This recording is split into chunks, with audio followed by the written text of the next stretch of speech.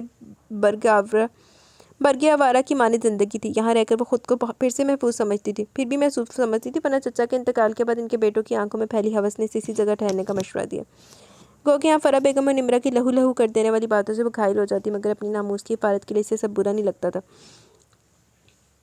اس خوف سے کبھی اسے نکال باہر نہ کرے۔ وہ مشین بن گئی تھی، صبح سے رات کے تک کام، صرف کام، اور پھر اپنے کمرے میں آ کر ایسی بے خبر سوتی کہ صبح کی خبر لاتی۔ البتہ بڑی نند سمرہ کے شوہر عاطف کی نگاہوں میں بھی اپنے چچا کے بیٹوں کی آنکھوں میں نظر آنے والی ہوس نظر آتی تھی، اور اس کی موجودگی میں وہ احتیاط سے رہتی، اور اب ایک نئی مصیبت عمر کے روپ میں اس کے لیے مسئلہ بنی ہوئی تھی۔ وہ اسے جتنا چھپنا چاہتی، بچنا چاہتی، وہ اس تک پہنچ ہی جاتا تھا۔